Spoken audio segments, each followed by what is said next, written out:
Hello students, आज हम चिंतन यानी कि थिंकिंग टॉपिक पर डिस्कस करेंगे। देखिए, जब भी चिंतन की बात चलती है तो हम भाषा के बारे में भी डिस्कस करते हैं, क्योंकि चिंतन और भाषा एक दूसरे से जुड़े हुए होते हैं, एक दूसरे से स्वतंत्र नहीं होते हैं। चिंतन को एक्सप्रेस्ड करने के लिए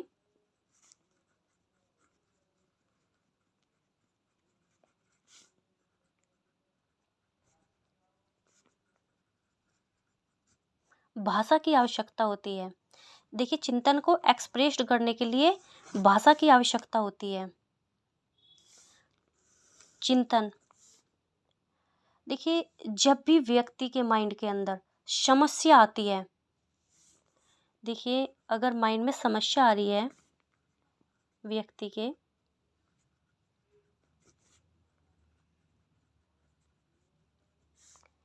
तो इस समस्या को समाधान करने के लिए माइंड में जो पहली चीज आती है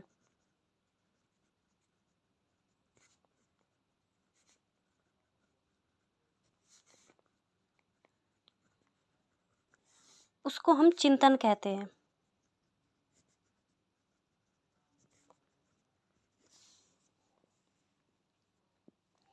जैसे ही समस्या का समाधान होता है,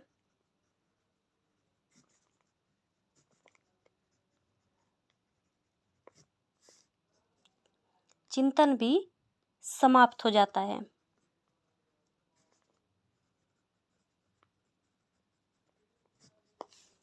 देखिए, यदि समस्या नहीं होगी तो फिर चिंतन भी नहीं होगा, इसलिए चिंतन के लिए समस्या का होना बहुत आवश्यक है। देखिए, चिंतन के प्रकार, टाइप्स ऑफ थिंकिंग।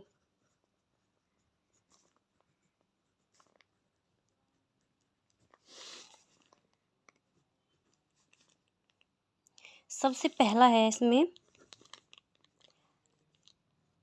अभिसारी चिंतन।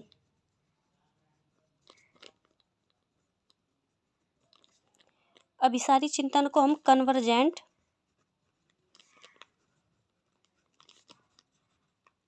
थिंकिंग भी कहते हैं। देखिए, अभिसारी चिंतन में होता क्या है, देखिए, इस प्रकार के चिंतन में समस्या का सिर्फ एक समाधान होता है।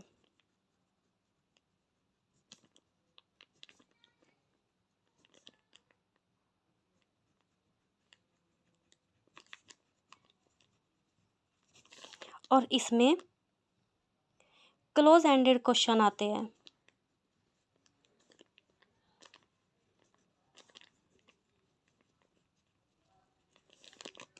अब हमारा दूसरा चिंतन है अपसारी चिंतन।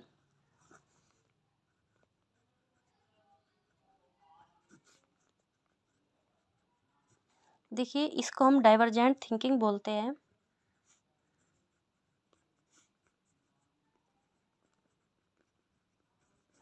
देखिए, अपसारी चिंतन में क्या होता है, इसमें समस्या के कई समाधान होते हैं।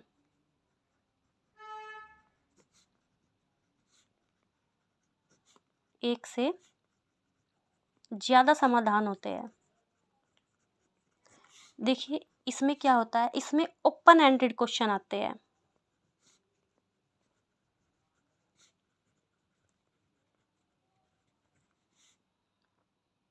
इसमें व्यक्ति या बच्चा मस्तिष्क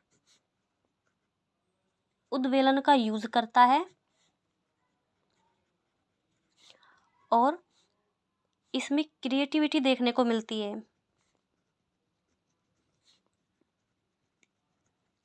अब तीसरा है अमूर्त चिंतन।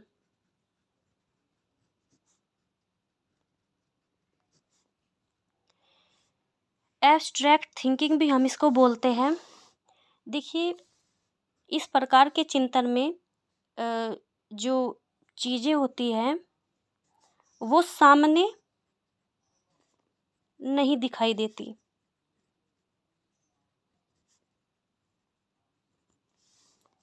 इसके बाद है मूर्त चिंतन।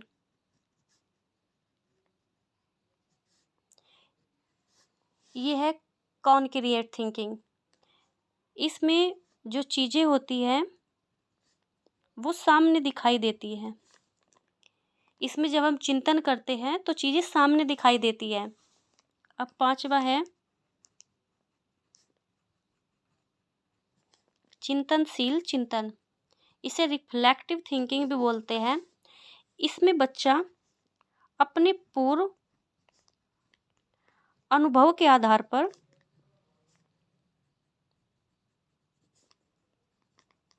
सोचता है।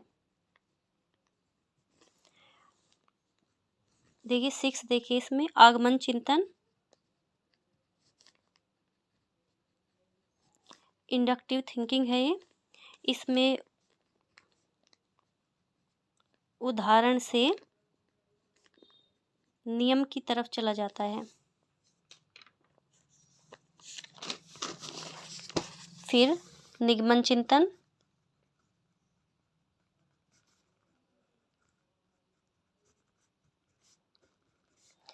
ये डिडक्टिव थिंकिंग है। इसमें नियम से उदाहरण की तरफ चला जाता है। अब आठवां है तार्किक चिंतन, यानी कि लॉजिकल थिंकिंग है। देखिए जब दो तत्वों के बीच व्यक्ति खुद अपना डिसीजन लेता है, वस्तुओं के बीच तर्क बैठाता है, तो उसको तार्किक चिंतन कहते हैं। वस्तुओं के बीच तर्क बैठाता है। देखिए अब हम टूल्स करेंगे थिंकिंग के।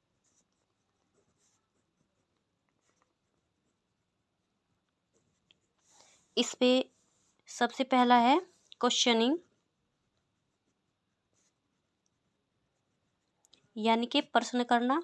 इसमें WH क्वेश्चन आते हैं,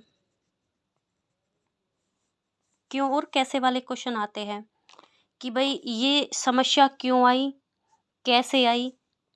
टूल्स में दूसरा है कॉन्सेप्ट, जो समस्या आई वो क्यों आई, कैसे आई।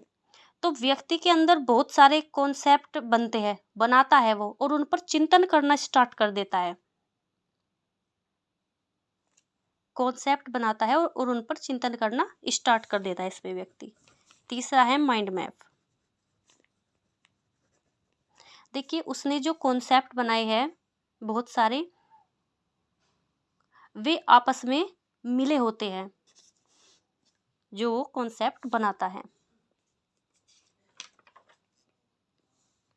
देखिए अब हम बात करेंगे क्रिटिकल थिंकिंग की।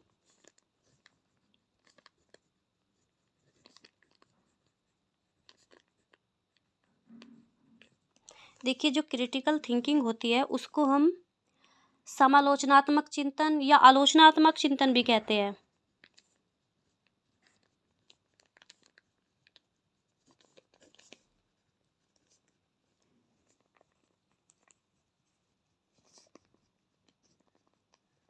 देखिए इसमें क्या होता है, जो NEP 2020 है उसने आलोचनात्मक चिंतन को बढ़ावा देने की बात कही है, क्योंकि इसके अंदर जो क्रिएटिविटी है, सृजनात्मकता है, वो देखने को मिलती है। बच्चों के अंदर जिज्ञासा, यानी कि जो क्यूरियोसिटी है वो देखने को मिलती है। बच्चा वस्तुओं के बीच में रिलेशन बनाना शुरू कर देता है।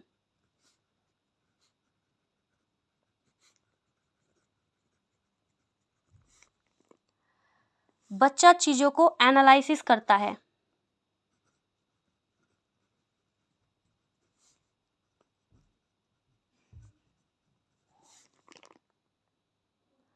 और रिफ्लेक्शन करता है।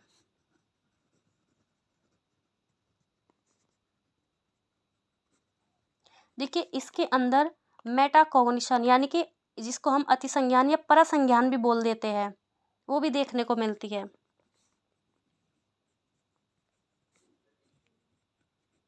देखिए मेटाकॉग्निशन होती क्या है? जब अपनी सोच के बारे में व्यक्ति सोचना शुरू कर देता है, व्यक्ति जब अपनी सोच के बारे में और सोचना शुरू कर देता है बड़े लेवल पर, छोटे लेवल से जब वो बड़े लेवल पर सोचना शुरू कर देता है तो मेटाकॉग्निशन कहलाता है। देखिए जो क्रिटिकल थिंकिंग है,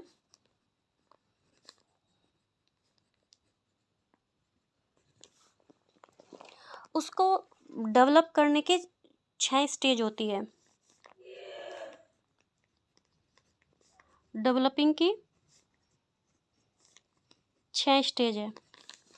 देखिए सबसे पहली है अचिंतनशील विचारक।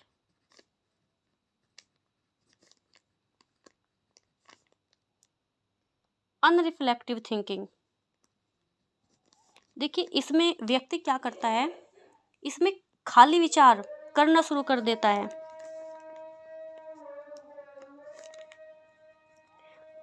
खाली विचार करना शुरू कर देता है। इसमें व्यक्ति कुछ नहीं करता, सिर्फ विचार विचार बनाता है, करता है, सिर्फ विचार करना शुरू करता है।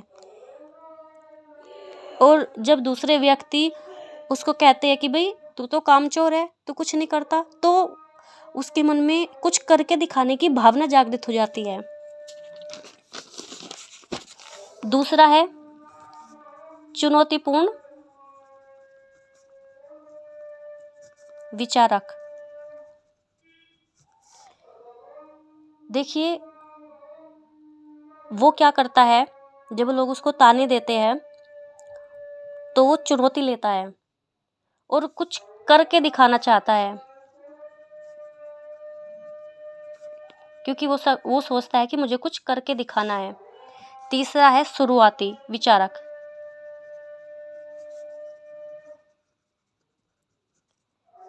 अब वो कुछ करके दिखाने की शुरुआत कर देता है।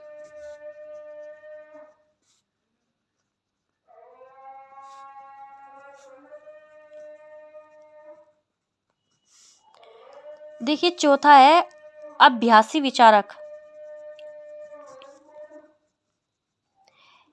इसमें व्यक्ति कुछ करके दिखाने के लिए अभ्यास शुरू कर देता है। पांचवा है उन्नत। अभ्यास करते करते वो उन्नत हो जाता है। छठा है पारंगत। अब वो मास्टरी हासिल कर लेता है। ये इसके क्रिटिकल थिंकिंग के 6 स्टेज है डेवलप करने के। देखिए कुछ स्टेप है चिंतन के। सबसे पहला है परसेप्चुअल थिंकिंग।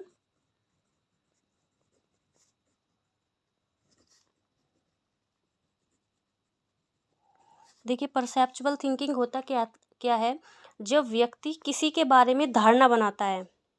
ये स्टेप है थिंकिंग के। सबसे पहले परसेप्चुअल आएगा, जब व्यक्ति किसी के बारे में धारणा बनाता है तो परसेप्चुअल थिंकिंग आती है, कि वो किसी के प्रति परसेप्शन बनाता है। जैसे कि कोई एग्ज़ाम है, वो सोचता है कि वो इस तरीके से पास होगा, फिर जॉब लगेगी, मतलब वो धारणा बना लेता है। फिर दूसरे पर आता है कंसेप्चुअल थिंकिंग।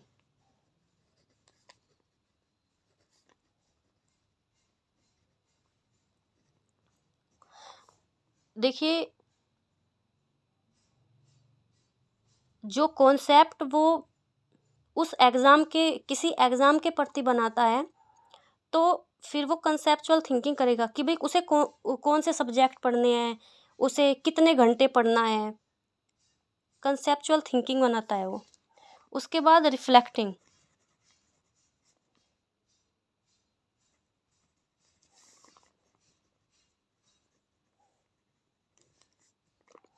देखिए पूर्व अनुभव के आधार पर वो सीखना शुरू कर देता है, क्योंकि जब भी व्यक्ति कोई विषय या टॉपिक पढ़ता है तो उसे उस विषय या टॉपिक के बारे में कुछ ना कुछ पूर्व ज्ञान जरूर होता है। उसके बाद है क्रिएटिव थिंकिंग, कुछ नया सर्जन करना।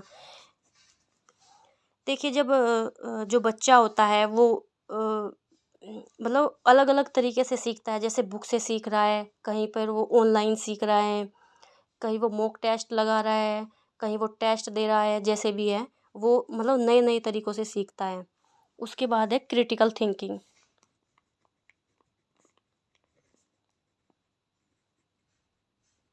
देखिए इसमें व्यक्ति परफेक्ट हो जाता है क्रिटिकल थिंकिंग में।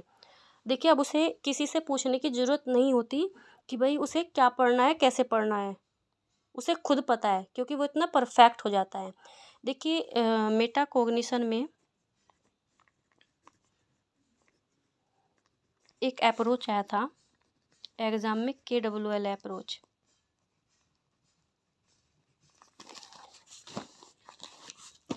ये KWL अप्रोच है, मेटाकॉग्निशन में आता है। ये मेटाकॉग्निशन स्किल को बढ़ावा देता है। KWL